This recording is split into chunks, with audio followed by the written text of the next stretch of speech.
بہت سے خوش نصیب تھے جنہیں روحانی بیعت نصیب ہوئی، بہت سے خوش نصیب تھے جنہیں بالائی مراقبات نصیب ہوئے، اور ہر آنے والا خوش نصیب تھا کہ اسے ذکر قلبی نصیب ہوا۔ ہر ایک نے کچھ نہ کچھ پا ہی لیا، مقصد یہی تھا۔ لیکن ایک بات کو خصوصی طور پر پیش نظر رکھیں، تعلقات کا بنانا بھی ایک بات ہے، مشکل کام ہے۔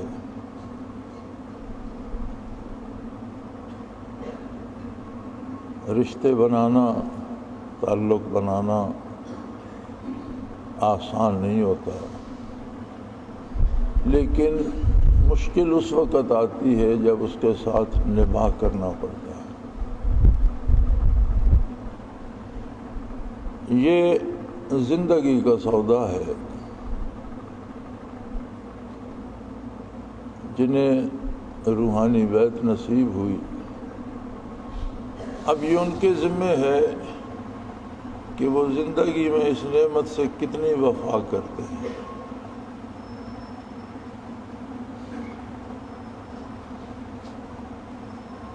اور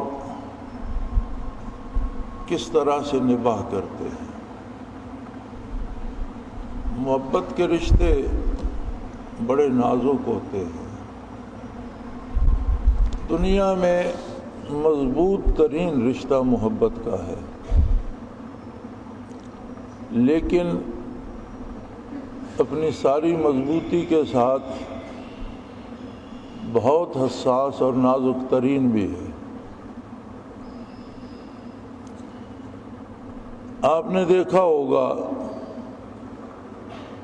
کہ ہمیں مارکیٹ میں بعض برتن انبریکیبل ملتے ہیں کہ جی یہ ٹوٹتا نہیں، میز سے گر جاتا ہے، ہاتھ سے چھوٹ جاتا ہے، فرش پہ لگتا ہے، ٹوٹتا نہیں، یہ انبریکیبل ہے۔ لیکن شاید کبھی آپ نے یہ بھی دیکھا ہو کہ جو چیز انبریکیبل ہوتی ہے جب وہ ٹوٹتی ہے تو بہت ہی باریک ٹکڑوں میں بٹ جاتی ہے۔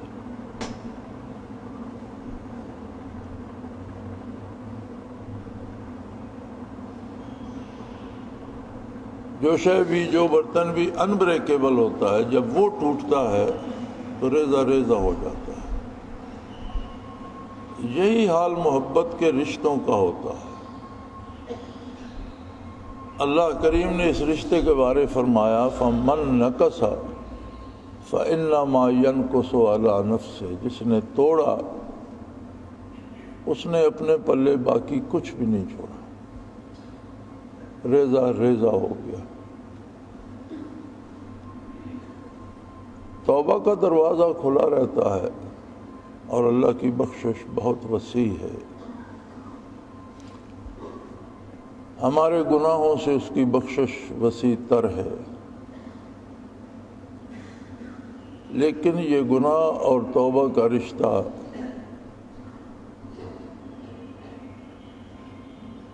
ضرور ہے، مگر محبت میں اس کی گنجائش کم ہو جاتی ہے۔ وہ شاعر نے کہا تھا کہ رشتے الفت کو ظالم یوں نہ بے دردی سے توڑ۔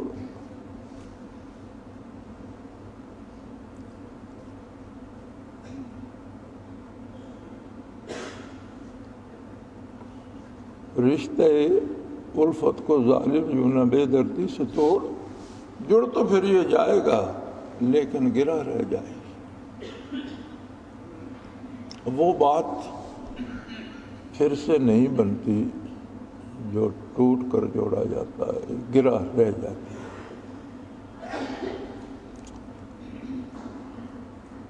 تو ہم سب کو اس بات کا پورا احساس ہونا چاہیے کہ اس زمانے میں، اس عہد میں جس کے پتھر بھی عید کی برائی کی شکایت کرتے ہیں، انسان تو انسان،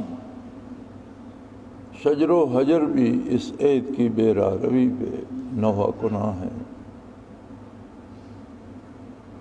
اس عید میں اگر اللہ نے یہ نعمت عطا کی ہے تو پھر اس کی حفاظت کا حق بھی ادا کرنا چاہیے۔ آپ نے بزرگان دین کے واقعات پڑھے ہوں گے، سنے ہوں گے۔ اللہ کے بڑے بڑے مقرب بندے اس دنیا سے ہو کر گزرے، بڑے بڑے اعلیٰ مقامات اور بڑے بڑے اعلیٰ مناصب کے لوگ۔ کسی کی سوانح دیکھ لیجئے، ان کی بارگاہ میں تو شاید لاکھوں لوگ حاضر ہوئے اور انہیں اصلاح بھی نصیب ہوئی، عقائد کی اصلاح، اعمال کی اصلاح، اس کے ساتھ تسبیحات، یہ پڑھا کرو وہ پڑھا کرو۔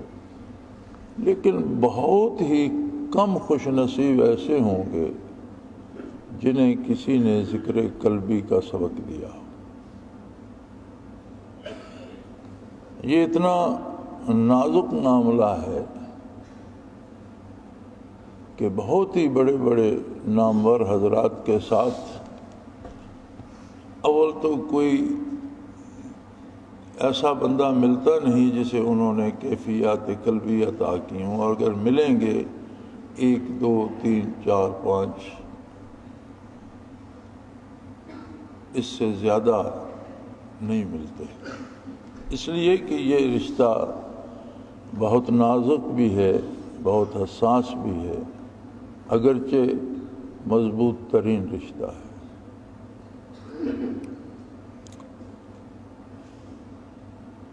یہ کام بارگاہ نبوت میں ہوا کہ جو آیا، مرد، عورت، بچہ، بوڑھا، عالم، ان پڑھ، امیر، غریب، جو آیا شرف صحابیت سے نوازا گیا۔ یہ سنت عہد صحابہ میں زندہ رہی، جو آیا شرف تابعیت سے نوازا گیا۔ تابعین میں یہ سنت زندہ رہی، جو آیا تبع تابعی کہلایا، بلا تمیز، وہ مرد تھا یا خاتون تھی، وہ امیر تھا یا فقیر تھا، عالم تھا یا ان پڑھ تھا۔ تبع تابعین سے لے کر تبع تابعین کی خدمت میں بھی جانے والے سارے جو ہیں وہ باطنی کمالات نہیں پا سکے۔ تبع تابعین کے بعد گنتی کے لوگ آ جاتے ہیں، یہ الگ شعبہ بن گیا۔ جس طرح شعبہ تفسیر تھا علوم ظاہری میں، جس طرح تقسیم ہو گئی، شعبہ تفسیر بن گیا، شعبہ حدیث بن گیا، فقہ کا ایک شعبہ بن گیا، اسی طرح یہ بھی ایک الگ شعبہ بن گیا، اور گنتی کے لوگوں نے تبع تابعین سے برکات قلبی حاصل کی، کیفیات قلبی حاصل کی۔ دنیا کبھی ان حاملین برکات سے خالی نہیں رہتی، لیکن کمیاب ضرور ہو گئے۔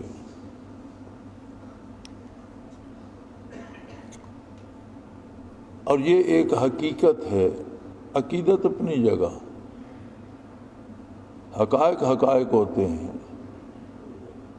ان 3 زمانوں کے بارے خود رسول اللہ صلی اللہ علیہ وآلہ وسلم کا ارشاد عالی ہے کہ خیر القرون قرنی ثم الذین یلونہم ثم الذین یلونہم، او کما قال رسول اللہ صلی اللہ علیہ وسلم۔ تمام زمانوں میں بہترین زمانہ میرا ہے، اس کے بعد والوں کا، اور پھر ان کے بعد والوں کا، یعنی صحابہ اور تابعین کا۔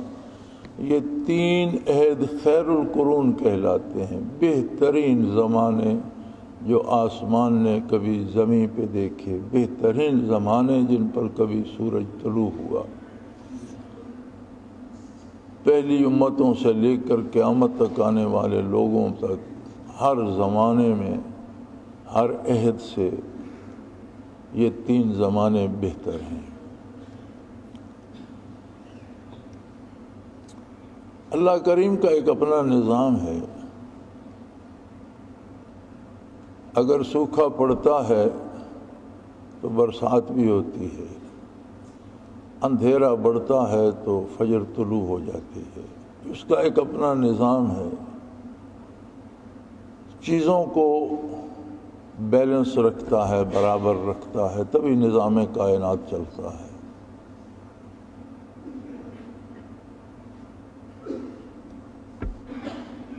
اسی طرح معاشرے میں نیکی اور برائی کا بھی ایک توازن رہتا ہے۔ انسان نفس کے ہاتھوں، شیطان کے ہاتھوں فریب کھاتا ہے، اور شیطان کو بھی تب موقع ملتا ہے جب انسان اپنے نفس کی خواہشات کا شکار ہوتا ہے۔ اپنے آپ پر قدرت توفیق دے اور کوئی قابو پا لے تو شیطان کے لیے گنجائش کم رہ جاتی ہے۔ آپ اگر غور فرمائیں گے اپنی زندگی پر تو یہ بات واضح ہو جائے گی کہ جہاں جہاں ہم نے خواہش نفس کو اہمیت دی وہاں شیطان کو بھی شاہ دینے کا موقع ملے گا،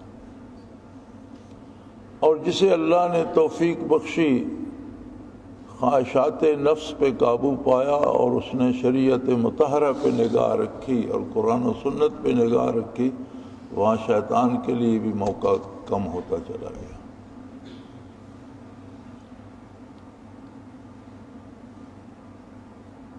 تو طویل عرصے کے بعد، صدیوں کے بعد، ان 3 زمانوں کے بعد قدرت نے یہ سعادت حضرت جی رحمۃ اللہ تعالی علیہ کے حصے میں کر دی کہ یہ 1200-1300 سال گزرنے کے بعد پھر ایک بندے کو یہ توفیق عطا کی کہ اس کے پاس جو بھی آیا کیفیات قلبی لے کر لوٹا۔ یہ صدیوں بعد یہ سنت پھر سے زندہ ہوئی۔ کوئی اس غلط فہمی میں نہ رہے کہ یہ اس کا کمال ہے، نہ اس میں آپ کا کمال ہے کوئی، نہ اس میں کوئی میرا کمال ہے۔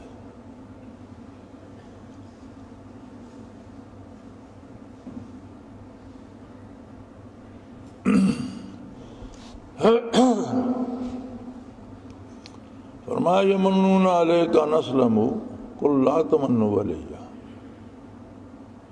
بعض لوگ ایسے بے وقوف ہیں میرے حبیب کہ یہ آپ پر احسان کرتے ہیں کہ ہم نے اسلام قبول کر لیا، یہ بڑا ہم نے آپ پر احسان کیا۔ فرمایا ان سے کہہ دیجئے لا تمنوا، مجھ پر احسان نہ کرو، بل اللہ یمن علیکم ان ہداکم للاسلام، یہ تو اللہ کا احسان تم پر ہے کہ اس نے تمہیں اسلام قبول کرنے کی توفیق عطا کر دی۔ یہ بھی انسان کو ایک غلط فہمی ہوتی ہے، اس مبارک زمانے میں لوگوں کو ہوئی تھی تو اب بھی ہوتی ہے۔